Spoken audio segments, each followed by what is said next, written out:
کوئی ذاکری دعویٰ نہیں، بالکل ایک چھوٹے سے عزادار کی حیثیت سے حاضر ہوں۔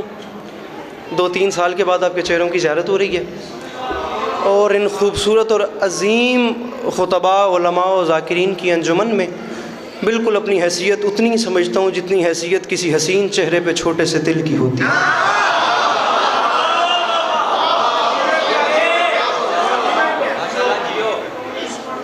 پتہ نہیں کیسے پڑھنا ہے، بس جیسے جیسے آپ چلتے جائیں گے ویسے ویسے پڑھتے جائیں گے۔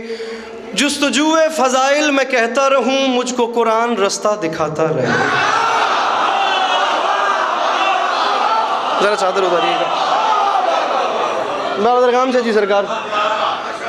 اللہ اہل بیت کے بعد میرا سب کچھ بابا درگام سے جی سرکار، میرے جائے پدر، میں والد سے زیادہ ان کی عزت کرتا ہوں برسر ممبر تشریف، اور ان کا آنا میرے لیے بہت بڑی بات ہے۔ بالکل ریلیکس ہو کے میں پڑھ رہا ہوں، میں الحمدللہ اللہ نے مجھے بہت بڑا حوصلہ دیا ہے۔ خبر میرے سامنے آمین۔ جستجوئے فضائل میں پڑھتا رہوں، بس آپ مجھے دیکھیے گا، جستجوئے فضائل میں پڑھتا رہوں۔ امام حسین شہنشاہ بادشاہ کے عظیم مداح خان ہیں، ایک پورے عہد کا نام ہے جن کے بارے میں یہ کہا جائے عمر گزری ہے اسی دشت کی سیاہی میں، جناب جعفر طیار صاحب، اور بڑے بڑے عزادار ذاکرین ہیں۔ بس یا علی مدد، جستجوئے فضائل میں پڑھتا رہوں، مجھ کو قرآن رستہ دکھاتا رہے۔ جو فرنٹ میں بیٹھے ہیں، بڑی جلدی ہے مجھے، جستجوئے فضائل میں پڑھتا رہوں۔ چوتھے مصرے پہ میں نے فیصلہ کرنا ہے کہ مجھے 5 منٹ اور پڑھنا ہے یا نہیں، یہ یہیں پہ چھوڑنا ہے۔ یہ جتنا آپ تعاون کریں گے وہ دیکھیں گے۔ معافی مانگ کے کہہ رہا ہوں، نوکری کرنی کیسے ہے مجھے پتہ ہی نہیں، بس آپ نے چلنا ہے میرے ساتھ۔ جستجوئے فضائل میں پڑھتا رہوں، مجھ کو قرآن رستہ دکھاتا رہے۔ خون دل سے میں اشعار لکھتا رہوں، آسمانوں سے مضمون آتا رہے۔ اور میرے مولا باہنر کیمیاگر ابوذر تیرا میری مٹی کو سونا بناتا رہے۔ میں قصیدہ تیرا گنگناتا رہوں، تو مجھے دیکھ کر مسکراتا رہے۔ میں صدقے ذرا ہاتھ کھول کے جو بول سکتے ہیں، جو پیچھے بیٹھے ہیں مل کے ہائے غریب۔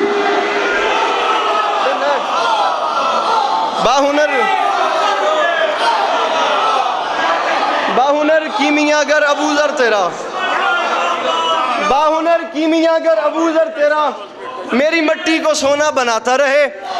ذرا ہاتھ کھولیے گا۔ باہنر کیمیاگر ابوذر تیرا میری مٹی کو سونا بناتا رہے۔ میں قصیدہ تیرا گنگناتا رہوں، انکل ریاض، میں قصیدہ تیرا گنگناتا رہوں، تو مجھے دیکھ کر مسکراتا رہے، تو مجھے دیکھ کر مسکراتا رہے، تو مجھے دیکھ کر بخدا بخدا۔ کوئی پریشانی والی بات نہیں ہے لاہور والوں، خاک کے پا بھی نہیں ہوں جتنے عزادار بیٹھے ہیں ان کی، لیکن اندر ایک ڈر ہے کہ میں ممبر حسین پہ کھڑا ہوں۔ یہ معافی مانگ رہا ہوں، مجھے اندازہ ہے کہ میں کتنے بڑے دربار میں ہوں، اور اس سوچ کو اپنے ذہن میں رکھ کے میرا اگلا مصرع سننا۔ اللہ کرے جو میں سمجھ رہا ہوں پیر فراز سے جی وہ ہر بندہ سمجھے، ماحول کچھ اور ہو جائے گا۔ میں معافی مانگ کے کہہ رہا ہوں، میں قصیدہ تیرا گنگناتا رہوں، تو مجھے دیکھ کر مسکراتا رہے۔ پھر اسی بیچ کانوں میں ہاتف کہے، ہاتف غیبی، پھر اسی بیچ کانوں میں ہاتف کہے، سر اٹھا دیکھ ابر کرم چھا گیا، تجھ سے راضی ہوا بادشاہ نجف، فاطمہ کو قصیدہ پسند آ گیا۔ حسین علیہ السلام کیا ہیں؟ پتہ نہیں مجمع کہاں تک چلے۔ جس کی تاراج ڈیہڑی کی خیرات سے 1-2 گھر نہیں کل خدائی پلے۔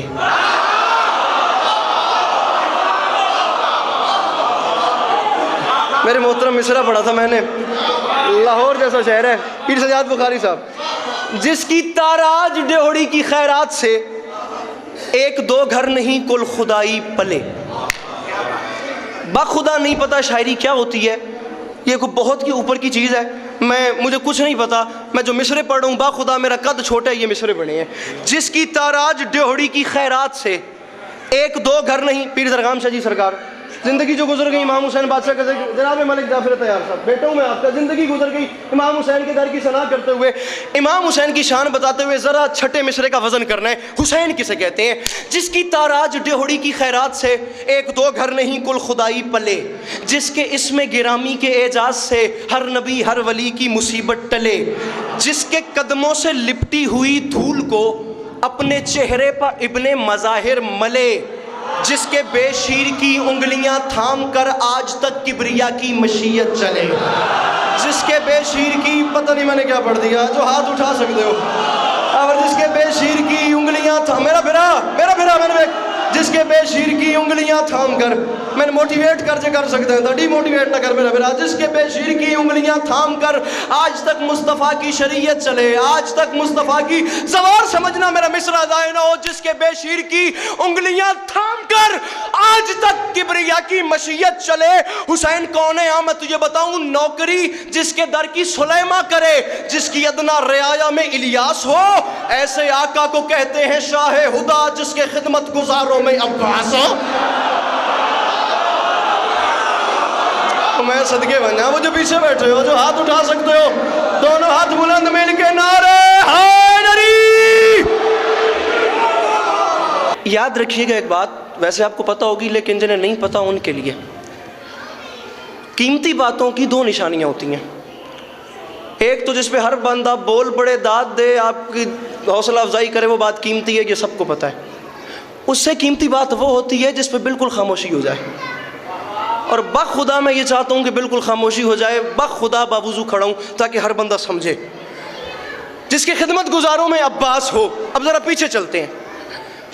یہ زمانہ تو پچھلے دنوں کی طرح آج تک بت پرستی سے مانوس تھا۔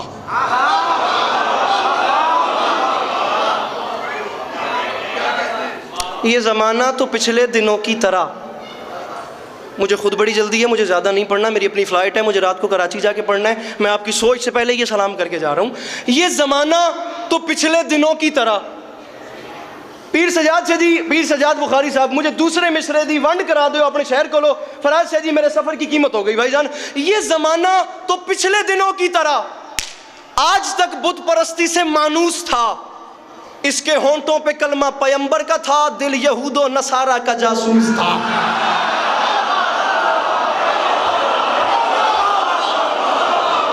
دو بندے میری بات سمجھ گئے؟ آپ حالات دیکھیں گے ٹائم کیا چل رہا ہے۔ 3 سال بعد لاہور میں پہلی مجلس پڑھ رہا ہوں اور یہ بھی پہلی بار ہی پڑھ رہا ہوں۔ یہ زمانہ تو پچھلے دنوں کی طرح آج تک بت پرستی سے مانوس تھا، اس کے ہونٹوں پہ کلمہ پیمبر کا تھا، دل یہود و نصارہ کا جاسوس تھا۔ عربی زبان کی غالباً سب سے بڑی لغت ہے جسے القاموس کہتے ہیں، بس یہ لفظ ذہن میں سمجھ رکھنا تاکہ کافی آپ کا ناشناسا نہ ہو۔ یہ زمانہ تو پچھلے دنوں کی طرح آج تک بت پرستی سے مانوس تھا، اس کے ہونٹوں پہ کلمہ پیمبر کا تھا، دل یہود و نصارہ کا جاسوس تھا۔ توجہ، جو انگوٹھا نشانی کے قابل نہ تھا وہ خیالوں میں استاد قاموس تھا۔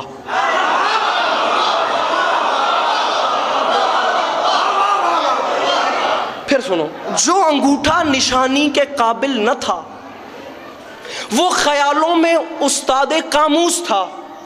حجرے قلب سے عقل کے صحن تک ہر جگہ ہر طرف شور ناقوس تھا۔ ناقوس اس لوہے کو کہتے ہیں جو پرانے زمانوں میں بادشاہ اپنے بستر کے ساتھ رکھتے تھے تاکہ کوئی ایمرجنسی بنے اس کو بجا دیں تاکہ پورا شہر الرٹ ہو جائے۔ بس اس سے زیادہ جلدی مجھے کرنی نہیں آتی۔ پھر سنو کہ معاشرہ کیا تھا، اب آخر میں پتہ چلے گا کہ حسین کون ہے۔ یہ زمانہ تو پچھلے دنوں کی طرح آج تک بت پرستی سے مانوس تھا، اس کے ہونٹوں پہ کلمہ پیمبر کا تھا، دل یہود و نصارہ، پنڈال اٹھ کے بھی بولے تو داد تھوڑی ہے، دل یہود و نصارہ کا جاسوس تھا۔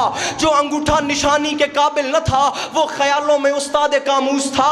حجرے قلب سے عقل کے صحن تک ہر جگہ ہر طرف شور ناقوس تھا۔ اتنے خراب حالات تھے، پھر کیا ہوا میں تجھے بتاؤں۔ سچ تو یہ ہے بقول انیس سخن، جب شریعت کا ایسا شناسہ ملے وہ نبی اپنی قسمت پہ جھومے نہ کیوں جس کو شبیر جیسا نواسا ملے۔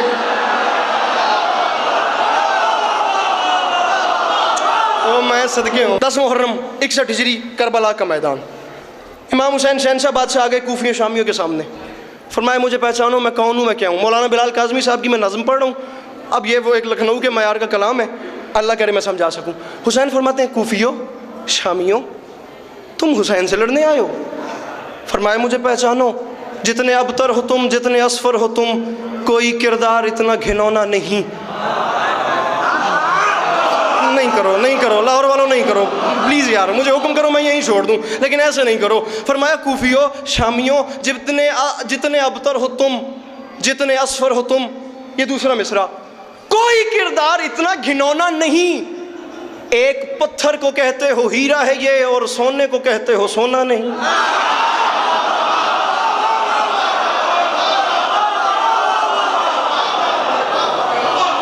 جتنے ابتر ہو تم جتنے اسفر ہو تم کوئی کردار اتنا گھنونا نہیں.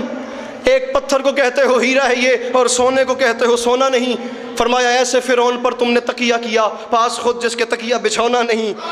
اب میرے قہر سے جو بچا لے تمہیں اس زمین پر کوئی ایسا کونا نہیں, اس زمین پر کوئی ایسا کونا نہیں, اس زمین پر کوئی ایسا. ناظم ممبر ہیں, آپ کی سلیکشن انتخاب بڑا کمال ہے, مصرے کا وزن کیجئے گا. اب میرے قہر سے جو بچا لے تمہیں. لاہور اٹھ کے بولے داد تھوڑی ہے بات بڑی ہے, داد مانگ نہیں رہا میں تو دعا کے طلبگار ہوں. اس پیر رمیز ہے جی بھائی رمیز, اس زمین پر حسین فرما رہے ہیں اس زمین پر کوئی ایسا کونا نہیں اب میرے قہر سے جو بچا لے تمہیں.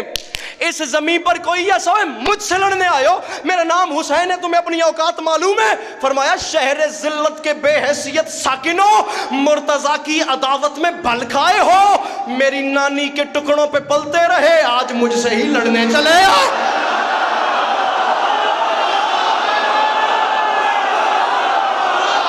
10 بند چھوڑ دیے, اب اس گیپ کو کور کروں اور آخری 2 بند پڑھوں. آئی اتنے میں آواز شاہ نجف مرحبا مرحبا میری جاں مرحبا. میں بڑی مشکل سے مضمون آپس میں جوڑ رہا ہوں ورنہ اتنا وقفہ ہوتا ہی نہیں ہے, قانونی نہیں ہے, بنتا ہی نہیں ہے اتنا. آئی اتنے میں آواز شاہ نجف مرحبا مرحبا میری جاں مرحبا. فاطمہ کے پسر مصطفیٰ کے غلف مرحبا مرحبا میری جاں مرحبا. فاصلہ کچھ نہیں سامنے ہے ہدف مرحبا مرحبا میری جاں مرحبا. قافیہ دیکھو, شاہ نجف مرحبا مرحبا میری جاں مرحبا. سعید بھائی, سامنے ہے ہدف مرحبا مرحبا میری جاں مرحبا. غلف مرحبا مرحبا میری جاں مرحبا. علی فرماتے ہیں کر کے حملہ سلا دے انہیں صف با صف مرحبا مرحبا میری جاں مرحبا. کر کے حملہ سلا دے انہیں صف با صف مرحبا. خدا نہ خواستہ خدا نہ خواستہ پیر درغام شاہ جی سرکار کوئی بندہ جبر کرے بھائی صفدر اپنے وجود پہ, وہ جبر کرے اگر اس کا جبر ٹوٹے تو مجھے دعا دے, ورنہ یہ میں گیا کر کے حملہ سلا دے انہیں. یا علی بادشاہ میری مدد کرو, میرے کو ویلا گھٹ ہے, میں گل اوکھی پہ کردہ رہو رل ونجے میرے نال. کر کے حملہ سلا دے انہیں صف با صف مرحبا مرحبا میری جاں مرحبا. ایسے میرے مولا حسین نے آسمان کی طرف دیکھا تو بابا علی کی آواز آ رہی تھی سلا دے انہیں صف و صف. حسین یہ مسئلہ ہی کوئی نہیں, میں علی کہہ رہا ہوں روک سکتے نہیں یہ تیرے وار کو, لاکھ تیغ و سناہوں سنبھالے ہوئے. اس کی وجہ یہ ہے شیر زہرا کا جوہر تیرے پاس ہے, یہ ہیں سارے بے حیاؤں کے پالے ہوئے. بے حیاؤں کے جلدی, بے حیاؤں کے بے حیاؤں کے بے حیاؤں کے بے حیاؤں کے پالے ہوئے. یا علی مدد. حسین بادشاہ کا حملہ چل رہا تھا اور پے بپے زلزلے اور ثبات قدم. کیا جگر تھا تیرا الما الما, پڑ گئی تھی تذبذب میں نوع بشر, فکر کے بامدر ہو چکے تھے دھواں. عقل نے اوڑھ لی تھی ردائے جنوں, عقل نے اوڑھ لی تھی ردائے جنوں. تھک چکے تھے خرد کے سبھی کارواں, اور لاش اکبر کی تو نے اٹھائی تھی جب, لاش اکبر کی تو نے اٹھائی تھی جب, تجھ پہ ہونے لگا تھا خدا کا گماں. لاش اکبر کی تو نے اٹھائی تھی جب, تجھ پہ ہونے لگا. 1 منٹ مجھے مصائب پڑھنا ہے اور یہ میں گیا. لاش اکبر کی تو نے اٹھائی تھی جب, تجھ پہ ہونے لگا تھا. پیر درغام شاہ جی دیکھنا ہے حسین کریم کتنا بڑا ہے. لاش اکبر کی تو نے اٹھائی تھی جب, تجھ پہ ہونے لگا تھا خدا کا. بندے کہہ رہے تھے یہ انسان نہیں ہے, لوگ کہہ رہے تھے اتنی توکل ہے اس میں, یہ انسان نہیں ہے یہ خدا ہے. تجھ پہ ہونے لگا تھا خدا کا گماں. پھر ایسے عالم میں اقرار توحید کا تو نے ہر دل میں نور سحر رکھ دیا. اس سے پہلے کہ اللہ کہتے تجھے تو نے اس وقت سجدے میں سر رکھ دیا.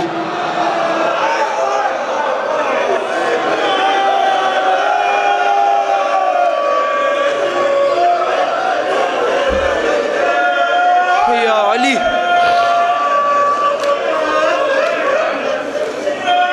اس سے پہلے کہ اللہ کہتے تجھے زیر شمشیر سجدے میں سر رکھ دیا. میر انیس فرماتے ہیں ظالم نے کیا ظلم بڑے جور و جفا سے, اور دکھ اس بات کا خنجر کو پہنچتا رہا زینب کی ردا سے.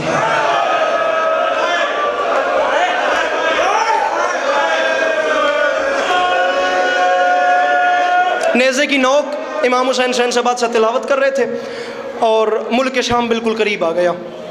ان ظالموں نے سوچا بہت زیادہ سفر ہو چکا ہے, شام قریب آ گیا تو تھوڑی دیر کے لیے کہیں رک کر کچھ آرام کر لیں. اب جس جگہ کو آرام کے لیے رکنے کے لیے چنا گیا وہ ایک عیسائی کا باغ تھا.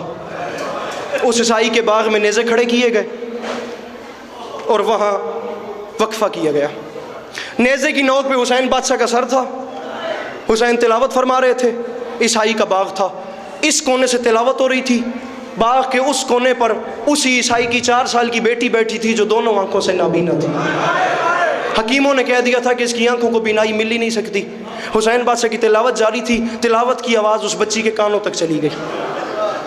اس کی آنکھیں تو تھی نہیں. اس نے آواز کے سہارے پہ چلنا شروع کیا. یہ گھڑی پہ ٹائم رکھ لو, 1 منٹ میں چھوڑ رہا ہوں. کم از کم 20 منٹ کا مضمون ہے, 1 منٹ میں چھوڑ رہا ہوں. اس نے چلنا شروع کیا. وہ چلتے چلتے نیزے کے نیچے آ گئی. اسی نیزے کے نیچے آ گئی جس نیزے پہ سید الشہداء کا سر تھا. اوپر تلاوت جاری تھی. وہ دیکھ سکتی نہیں تھی. وہ محو تھی. عیسائی کی بیٹی محو تھی اس تلاوت کی آواز میں. وہ صرف سن رہی تھی.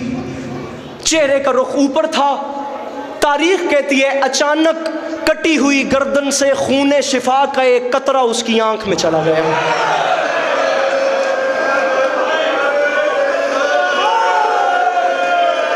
کٹی ہوئی گردن سے خون شفا کا ایک قطرہ اس کی آنکھ میں چلا گیا. سر اس نے اپنے ہاتھوں کو آنکھوں پہ ملا. تاریخ کہتی ہے دونوں آنکھوں کو بینائی مل گئی. آزم آنکھوں کو نور مل گیا. اس نے عجیب منظر دیکھا. جسم نہیں, فقط سر ہے. نیزے کی نوک اور تلاوت کر رہے ہیں. وہ بھی حیران ہی تھی. یا اس نے نیچے دیکھا, نیزوں کے نیچے نہ ساتھ ہی چند بیبیاں گھٹنوں پہ سر رکھ کے رو رہی تھیں. اس نے نیزوں سے توجہ ہٹائی. وہ ان بیبیوں کے پاس آ گئی. لاہور والوں, آخری جملہ, آخری بندے تک خدا نخواستہ کسی کی کوئی دعا رکی ہوئی ہو نا, آنسو آئے تو مانگ لینا, پوری نہ ہو تو یہ گریبان حاضر ہے, ورنہ اپنا مقدر اپنا نصیب. اس نے نیزوں سے توجہ ہٹائی. وہ ان بیبیوں کے پاس آئی جو گھٹنوں پہ سر رکھ کے رو رہی تھی. وہ سامنے ضعیفہ بی بی جو گھٹنوں پہ سر رکھ کے رو رہی تھی, وہ 4 سال کی بچی اس کے قریب آئی اور روتی ہوئی بی بی کو دونوں ہاتھوں سے ہلا کے کہتی کہ آپ روتی کیوں ہیں, آپ رو کیوں نہیں ہیں, اگر آپ کو کوئی پریشانی ہے تو آپ اسے کیوں نہیں بتاتی, اگر آپ کو کوئی تکلیف ہے, اگر آپ کو کوئی غم ہے تو آپ اس نیزہ سوار کو کیوں نہیں بتاتی.